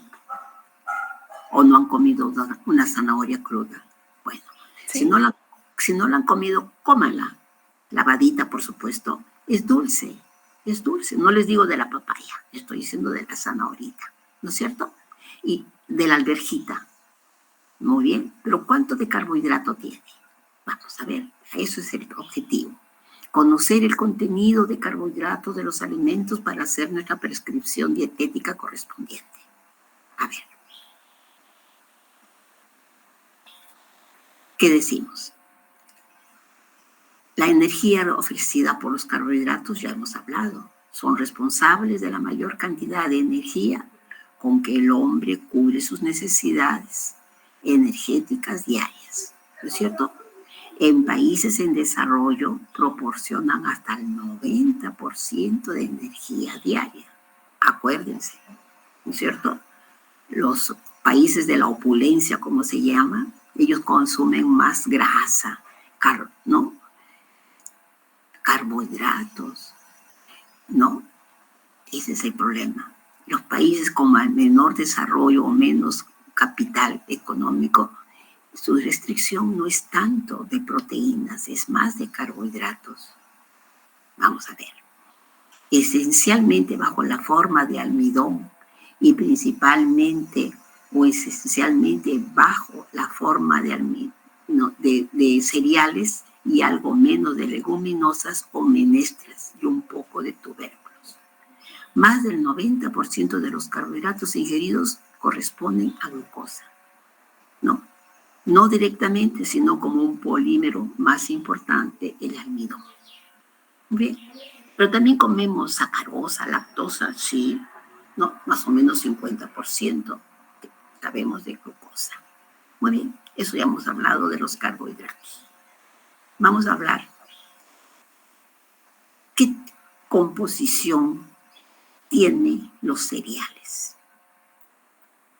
Mira, si quiero saber mañana a mi paciente que está bajo de peso o subido de peso, subido de colesterol, no, a ver, subido de calorías, ¿qué le voy a dar? ¿Qué alimento le voy a dar? A un paciente, todo lo contrario, un paciente desnutrido también puede ser, ¿no es cierto? Tengo que elegirme el alimento que debe estar en su dietoterapia. Vamos a ver. Contienen los cereales de 70 a 80% de carbohidratos. Miren, 70 a 80% de carbohidratos. Pero quiero decirles que no hay un alimento puro, que solamente tenga carbohidratos. No. Hay diferente proporción de carbohidratos, de grasa, de proteínas, de vitaminas, de minerales. No. Lo que pasa es que predomina uno sobre otro, pero todos tienen en diferente cantidad. Más o menos, pero tienen. Entonces, en este caso, no solamente tienen carbohidratos, que tienen proteínas. Ahí está. Poco, pero tienen de 7 a 14% de proteínas. El problema es cuál, que esto no es un cereal, los cereales no se consideran, ¿no es cierto?, como alimentos completos, porque les falta vitaminas, les falta aminoácidos esenciales sobre todo. Son deficientes en glicina o triptofano. Entonces, lo cual no compara a comer un huevo, a comer una leche, a comer un queso, ¿no es cierto?, que sí tienen todos los aminoácidos esenciales. Eso lo vamos a ver en el capítulo de proteínas. Muy bien. ¿Pero qué más tiene? Aparte de tener carbohidratos, tiene 0,6 y 1,5 de grasa. La avena posee 5 al 6% y la cebada menos, ¿no? Muy bien. ¿Tiene celulosa? Tiene celulosa. ¿Ve? Ahí está. Su carbohidrato es el almidón llamado fécula, que es suave e insípido, debiendo mejorar su sabor con otros alimentos. Claro, cuando lo cocinamos en casa, si no le echamos color, si no le echamos un saborizante, si no lo combinamos con una carnecita, con un guiso, es insípido, pues, ¿es cierto? Eso es lo que dice. Bien. Por eso dice, mejorar su sabor con otros alimentos o condimentos, ¿no? Por ejemplo, se le da color, se le da sabor con cebollita, con ajo, con culantro, con sazonadores naturales, ¿no? Muy bien. Hay que tener en cuenta que para su cantidad que ustedes prescriban, si se administra o están considerando como cereal seco o como cereal ya humedecido, o sea, cuando ya absorbió el agua, o sea, cocinado en otro, dicho de otra manera. No. ¿Por qué? Porque el almidón, por acción húmeda, aumenta el doble de su peso, ¿no? Formando un gel, pues, ¿no? Entonces, es muy diferente a cuando nosotros lo prescribimos en forma seca, ¿no? Ahora, cuando estas cereales se convierten en dextrinas, son crocantes y doradas. Y eso es lo que huele cuando nosotros pasamos por una panadería y sentimos un olor agradable. Es esto. Son las dextrinas, crocantes y doradas, que ven en los panes y los bizcochos, que le dan el olor y el sabor agradable, ¿no? Eso es en los cereales. Por lo tanto, el tema de ahora es ver qué contenido tienen los cereales. Los cereales tienen de 70 a 80% de carbohidratos. Muy bien. Y el trigo que nos comemos todos los días, ¿qué tiene? A ver, tiene 9.3 de proteínas, tiene 1.6 de grasa, a 75% de carbohidratos. ¿Vieron cuánto estamos comiendo con una ración de trigo en el almuerzo? 75% de carbohidratos. 2.6 de fibra. Ahí está. Sus proteínas son albúmina, globulina y gliadina y glutelinas. Las dos últimas forman el gluten. Ambas otorgan elasticidad y suavidad al pan. Ahí está. Con el gluten puro se hace fideos para diabéticos. Ahí está. Y esto es importante que tengan presente. Cuando ustedes lleguen a clínica, hay una intolerancia a la ingesta de trigo. No pueden comer. Y el asistente les va a decir, diga usted cuál es la proteína del trigo. Aquí está, dice. Sus proteínas son albúmina, globulina, gliadina y glutelina. La intolerancia al consumo de trigo es por las gliadinas. Bueno, entonces, ¿cuánto estoy comiendo de carbohidratos si como trigo? Ahí está, ¿no es cierto? 75%. Y si como maíz, vamos a ver, depende si el maíz es fresco o el maíz está seco.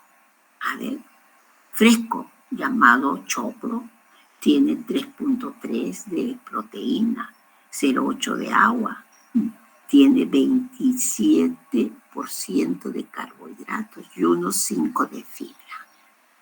Seco, miren, 70% de carbohidratos, ¿no? 70, nosotros comemos un plato de canchita, ahí está, pues, 70% de carbohidratos. Y aún más si la canchita está frita con aceitito, un poco más, ¿no? Entonces, ¿y cuál es su proteína del maíz? La ceína. El problema de la ceína que es por en triptofano y lisina. ¿Se acuerdan ustedes cuando yo les dije? Cuando no hay triptofano, produce una enfermedad que se llama la pelagra. ¿Se acuerdan? ¿Por qué? Porque no se convierte en niacina. Ese es el problema del maíz. Cuando ustedes tengan una participación de pacientes que consumen mucho maíz, pueden tener deficiencia de niacina. Porque el maíz, ¿qué pasa? Tiene triptofano y el triptofano se convierte en niacina. Pero si no como, si no como triptofano, miren, si solamente como maíz, voy a tener deficiencia de triptofano. Sí, pues. Muy bien, sigamos.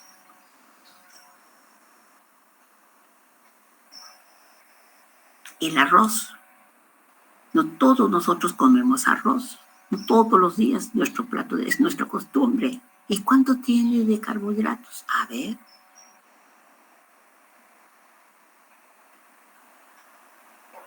78.7 de carbohidratos.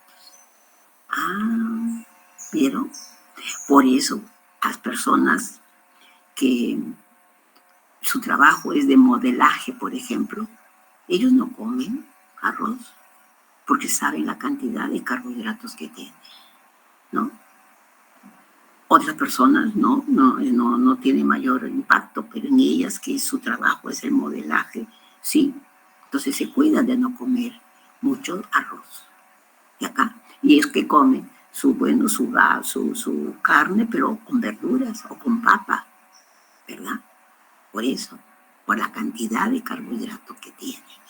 Entonces, pero tiene otros elementos, sí, el arroz tiene, que tiene poco, pero tiene 6.5 de proteína, 0.7 de grasa, ¿no? 1.6 de fibra, y su proteína más importante, ¿no? Oricenina, pero es pobre en lisina. Por eso estos alimentos son incompletos, por eso se llaman incompletos, ¿no? Bien, ese es el arroz. Y la avena que la mamá nos prepara temprano y les dice, tu avena está en la mesa para que tomes tu desayunito. A ver, ¿qué tiene? 68,5% de carbohidratos. Ahí está. ¿Tiene fibra? También tiene fibra. ¿Tiene proteínas? Sí. ¿Tiene grasas? Sí. ¿Pero qué predomina? El carbohidrato. ¿No es cierto? Bien. Entonces, es importante que nosotros conozcamos en nuestra prescripción dietética de mañana, dependiendo de la situación del paciente. O hay que subir de peso o tiene que bajar de peso. ¿Qué tiene el arroz? ¿Qué tiene la avena? La cebada. A ver, la cebada. Claro, nosotros no comemos cebada, ¿no? Un momentito, pero sí tomamos. Si tomamos una bebida con cebada. A ver, vamos a ver qué tiene la cebada. 5.9 de proteína, 1.8 de grasa, 77 de carbohidratos. Miren. ¿Y qué se produce con la cebada? No se produce la cerveza. Por eso esas personas que tienen consumo cotidiano de cerveza, que tienen una tremenda distensión abdominal, ¿no es cierto? Por la cantidad de carbohidrato que están ingiriendo. Ahí está. ¿Por qué? Porque se utiliza para la malta de la cerveza. Muy bien. También se consume como hojuelas, ¿no es cierto? En hojuelas similares a la avena. Pero ya sabemos qué cantidad, qué porcentaje de carbohidratos tienen los alimentos. Muy bien. Pero acuérdense que nosotros tenemos dos regiones bien marcadas, la costa y la sierra. Y nosotros tenemos alimentos muy ricos en la sierra, ¿verdad? Los alimentos andinos. Unos son enriquecidos en proteínas, sobre todo, ¿no? Otros en carbohidratos. A ver, vamos a ver. ¿Por qué? Porque mañana ustedes también van a ir a trabajar. No saben a dónde van a ir a trabajar. Puede ser que terminen trabajando en un hospital, ¿no? En la región del central de la sierra. Vamos a ver. Quinoa y cañigua. ¿Conocen la quinoa y la cañigua? ¿Han comido? Estoy segura que quinoa sí, pero ¿conocen la cañigua? No lo sé. Si no lo conocen, es bueno que conozcamos. Acérquense a las ferias cuando hay festividades cívicas, por ejemplo, algún Señor de los Milagros, en fiestas patrias, en Navidad, vienen ferias, traen alimentos andinos. Acérquense para que vean, ¿no? Su presentación y su contenido. Entonces aquí está, quinoa y cañigua. Son quenopodiáceas con proteínas de alto valor biológico, similar a la leche en varios aminoácidos. Crecen en altura, los Andes, ahí está. La quinoa posee saponinas de sabor amargo, debiendo lavarse pues mucho para consumirlas. A veces la persona que no conoce es rechazada su plato que presenta porque está amargo. Hay que lavarlas antes de consumirla. Por eso, ¿no? Por las saponinas. Pero bueno, ¿qué contiene? 9 y 12% de proteínas, alimento rico en proteínas. 4 a 4.7 de grasas y, miren, carbohidratos. Tiene carbohidratos. Ahí está. ¿Cómo se consumen? Como sopa, como guisos. Yo, miren, yo nunca había comido un tamal de quinoa, hasta que me dieron a probar. ¿Se imaginan ustedes la diferencia que hay entre un tamal de maíz y un tamal de quinoa? La gran cantidad de proteína que estamos comiendo si el tamal es de quinoa. Ahí está. Entonces, pero si no sabemos su composición, no vamos a poder hacer la diferenciación. Entonces, mejor, pues, no, un tamal que hecho con gran cantidad de proteína, con quinoa. Y cuando ustedes hagan su serum, ustedes van a tener que salir al hacer su serum. Ahí van a comer todos estos alimentos andinos. A veces, porque vivimos a nivel del mar, no los tenemos muy a la mano, o no es costumbre, pero en la sierra es costumbre cocinar estos alimentos andinos. Bien. ¿Cómo se consumen? Como sopa, como guisos, como tamales, como galletas. Mire qué bueno. Mejor comprar un paquete de galletas a base de quinoa o cañigua. ¿No se les parece que es mejor? Claro. La kiwicha. ¿Conocen la kiwicha? A ver, se llama el famoso amaranthus. El amaranthus. Cultura también. Muy bien. Su planta es hermosa. ¿Qué quiere decir? Tiene colores muy vistosos, tanto así que lo usan como adorno, ¿no? Y revienta como palomitas de maíz, ideal para niños y ancianos. Tiene cantidad de proteínas de alto valor biológico. Muy bien. Se industrializa como alimento para el desayuno, muy similar a los cereales. Yo he visto a las personas de tercera edad, ¿no? Le dan su lechecita, le dan sus 2 cucharadas de kiwicha, ¿no? Muy bien alimentadas. Tiene gran cantidad de proteína. Ahí está, proteína de alto valor biológico. Ahí está, miren. Ahí está. La cañigua, ¿no? El amaranthus. Vean. Ahí está. Colores vistosos, como dice. ¿Sí? Bien. ¿Dónde vamos a tener oportunidad de conocer? La ensalada de cañigua, mire, ¿no? Y el famoso tarwi. Ahí está, el tarwi. Muy bien. ¿Y qué decimos de las leguminosas? ¿Nosotros comemos leguminosas? Sí. A ver, ¿qué son? Granos secos, ¿no? De las legumbres, son frutos dehiscentes que contienen varias semillas, como ¿quién? Frijoles, habas, arvejas, garbanzos, payares, lentejas. Todo eso tenemos. ¿Ok?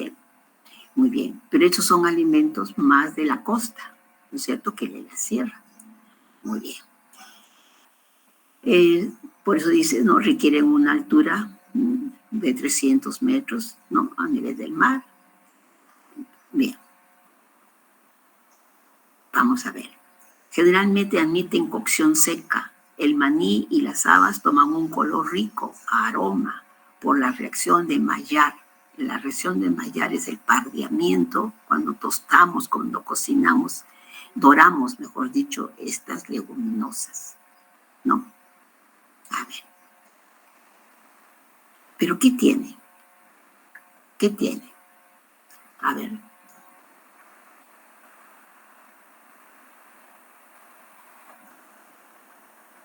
Su composición.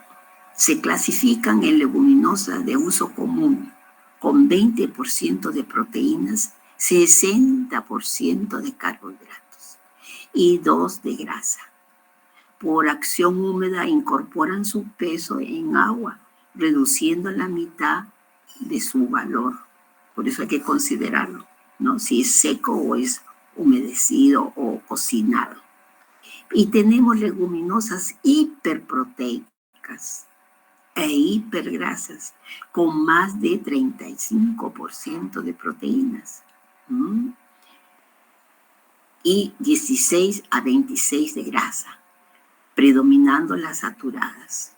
Poseen muy poco almidón y sus carbohidratos son tri o tetrasacáridos. ¿Como quién? La rafinosa. Muy bien. Entonces, su peso seco tiene tanta proteína como la carne.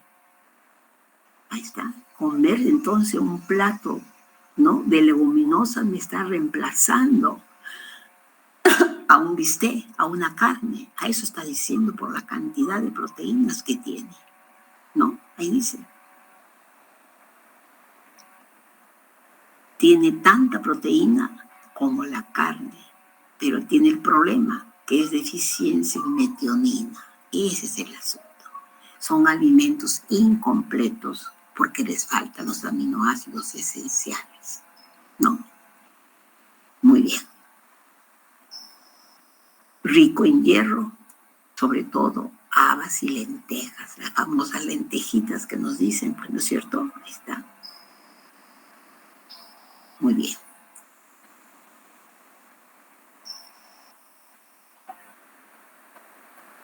Leguminosas comunes, ¿cuáles tenemos? El frijol, ¿no es cierto? Y frijol tenemos todas las variedades y para todos los gustos y para todos los bolsillos. Vean cómo tenemos nosotros leguminosas. El bayo, el panamito, el canario, el negro, el caballero, el castillo. Variedades de leguminosas. Unas más caras que otras, sí, pero depende, como les digo, del bolsillo. Quien pueda comprar, ¿no?, más caritas, bueno, pues, ¿no? Pero gran cantidad de proteínas que tiene, ¿no? Bien. Vamos a ver. El problema, como le digo, que no tiene metionina, ¿no? Por eso hay que consumirlas con un alimento que sí tenga metionina y así se complementa su carencia. Entonces,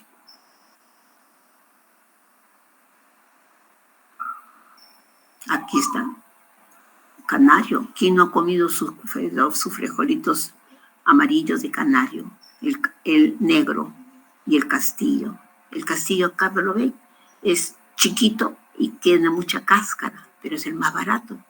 Pero igualmente no tendrá la cantidad de harina que tiene el canario ni el negro, pero también tiene gran cantidad de proteína. Bien. Garbanzo. ¿Comemos garbanzo? Sí. A ver, grano redondo, rugoso, rosado. Muy bien. Habas. ¿Comemos habas? Sí. ¿Quién no come habitas? ¿No? Semillas ovoides muy suaves, consumidas como legumbres frescas, en sopas y en ensaladas. Ahí está. Lentejas, ya hemos dicho, ¿no? Ricas en fierro, ¿no? Payares, ¿no? Rápida cocción, ¿no? Bien. Bueno, y ahí está su presentación para aquellos alumnos que todavía pues no conocen o no se acercan. Acompañen a la mamá a hacer mercado, a hacer las compras y ahí vamos conociendo, ¿no es cierto? Ahí están los garbancitos, las lentejitas, las habitas. Hay que comer las habas con cáscara, con cáscara. A veces tenemos esa costumbre de botar todavía la cáscara, cuando ahí está. ¿Qué está ahí? Tenemos vitaminas y tenemos fibra. Ahí está la fibra.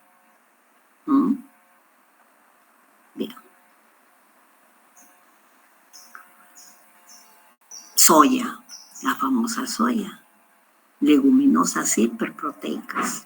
Leguminosa de alto contenido de proteínas. Ahí está. Su grasa es rica en ácidos grasos poliinsaturados. Ese es el problema de la soya, que tiene grasa. Pero bueno, pero es la grasa, mire, poliinsaturada. Ahí está. El tarwi, llamado lupino o chocho, el famoso chocho, con 33 a 40% de proteínas. Ahí está. También tiene rica en grasa. Por eso le digo, no hay alimento que sea solamente puro. El problema es que estos tienen alcaloides y estos hay que lavarlos.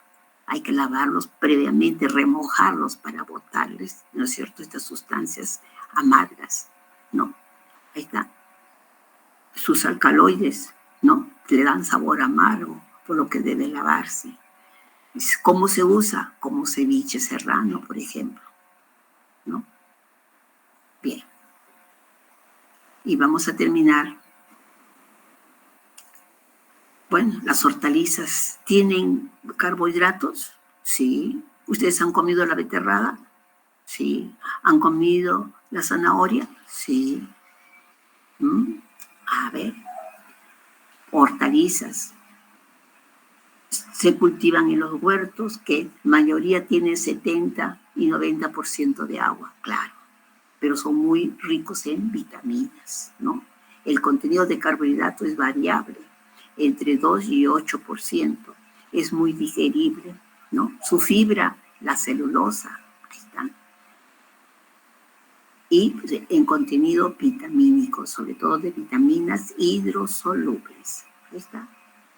Valor nutricional radica en su contenido de vitaminas hidrosolubles indispensables para los procesos metabólicos. ¿Está? Bien, entonces. Y ahí tenemos tomate, lechuga, pepino. ¿Cuánto tiene de carbohidratos? 5%, ¿no? 10% beterraga, cebolla, zanahoria. 15% frijol verde, vainitas, alberjas frescas. 20% camote, yuca. Ahí está. Entonces, ya tenemos un criterio, ¿no es cierto?, para escoger el alimento rico en carbohidratos. Muy bien. 5%, ¿no es cierto?, apio, tomate, lechuga.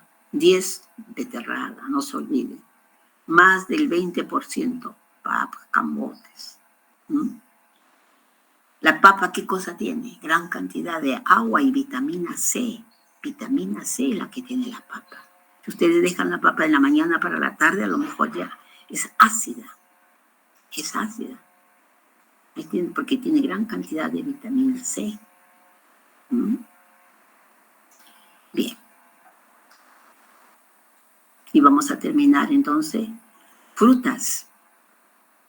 Las frutas tienen, sí, acá están. Y eso también ustedes van a tener que elegir, ¿no? Las frutas. Con 5% de carbohidratos. Melón, papaya, sandía. 10, mango, piña, membrillo, naranja. 15, miren, 15, pera, manzana, higos frescos, melocotón. Más del 20%, guanábana, chirimoya, plátano. Aquí venía a decirles, mañana ustedes van a tener su pacientito, tanto que están ahorita tratando a su pacientito con diabetes. ¿Le van a dar? ¿Qué le van a dar de esto? ¿Le van a dar chirimoya? ¿Cuánto tiene de chirimoya? No, 20% de carbohidratos, no. ¿Le van a dar plátano? No, mejor le doy uno que tenga, ¿no es cierto?, melón o fresas, 5%. Bien. Y terminamos diciendo que, bueno, el contenido de carbohidratos que tienen las mermeladas, la miel y los chocolates, pues no, es la mayor cantidad que tiene, ¿no es cierto? Sobre todo el chocolate que tiene el cacao, sobre todo, ¿no es cierto? Chocolate que tiene cacao y el azúcar con 60%. Bien. Y las carnes, ¿no? Y pues, ¿Qué hay carbohidratos en las carnes? No. ¿Qué hay? Ya les he dicho. Lo que hay es el glucógeno. No, glucógeno. Ahí que tenemos. Hígado, riñón, huevo, leche. Acá, bueno, la leche, como no, 3 a 4% de lactosa, eso sí. ¿No es cierto? Acá sí la leche. Y la leche materna es más dulce que la leche bovina. Eso sí. Y el queso también, ¿no? Bien. Muy bien. ¿Alguna pregunta? Sí, que tienen muchos deseos de ir a almorzar, ¿no es cierto? Sobre todo que estoy dándoles de alimento y más el deseo de ir a almorzar. Bueno, entonces lo vamos a dejar acá y ya nos estamos viendo el lunes, ¿correcto? Bien, entonces, ¿todos me han escuchado? Sí, doctora. Ok, entonces hasta aquí quedaría el examen, como les he dicho, para el día lunes, ¿sí? Va a incluir estas clases de nutrición y todo lo que hemos hecho de la parte de bioquímica. Y el lunes empezamos el nuevo capítulo que ya es lípidos. Muy bien. Entonces nos estamos viendo el día de mañana. Vayan a almorzar. Ya saben por qué tenemos que ingerir alimento. ¿Ok? Muy bien, muchachos. Hasta luego. Hasta luego, doctora. Gracias. Hasta luego. Hasta luego, doctora. Al lunes, hija.